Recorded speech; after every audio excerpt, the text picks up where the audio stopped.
ये किसी दूसरे हफ्ता की तरह एक छोटे से शहर में शुरू हुआ। लड़के गली में क्रिकेट खेल रहे थे। बूढ़े नौजवानों का एक ग्रुप चाय की दुकान के पास बैठा था। एक घर में एक 12 साला आमिर रहता था, जिसे एक्शन फिल्में देखना और खिलौना बंदूकें जमा करना पसंद था। उसके वालिद ने हिफाजत के लिए एक पुराना पिस्तौल दराज में रखा। उसे उतार दिया गया, या उस तरह सबने यकीन किया। एक दोपहर अमीर ने अपने दोस्तों को अपना नया मजमुआ देखने के लिए मधु किया। उसे दिखाते हुए उसने देखा कि हिफाजती कैच ढीला था। मुतजस्सिस होकर उसने ट्रिगर खींचा। एक ही शॉट। करीब से गुजरने वाला एक पड़ोसी नौजवान शदीद जख्मी। लड़का बच गया, लेकिन उसकी टांग का इस्तेमाल खत्म हो गया। आमिर की जिंदगी जुर्म की वजह से तबाह हो गई। उसके वालिदैन को जेल का सामना करना पड़ा और शहर हिल गया। हादसे के बाद तहकीकात से पता चला कि पिस्तौल भरी हुई थी और खानदान ने बच्चों को कभी नहीं सिखाया था कि असली हथियार खिलौने नहीं होते।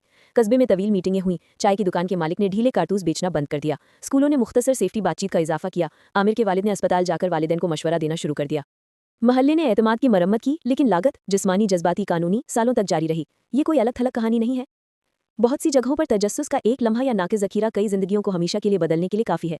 हथियार बच्चों और माशरे के लिए क्यों खतरनाक है? बच्चे नतीजों को पूरी तरह नहीं समझते हैं। जो खिलौना लगता है वो एक सेकंड में मोहल्लिक चीज़ बन सकता है। रसाई तशद्दुद को मामूली बनाती है। जब आतिशी असलहे या चाकू को ढीले तरीके से ज़ख़ीरा किया जाता है तो बच्चे सीखते हैं कि ये चीज़ें रोज़मर्रा की ज़िंदगी का महज हिस्सा है। हादसे तवील मुद्दी नुकसान में स्पायरल करते हैं। जिस्मानी चोट, सदमे, आमदनी का नुकसान, टूटे हुए खानदान और कानूनी नतीजे पूरी कम्युनिटी में लहराते हैं।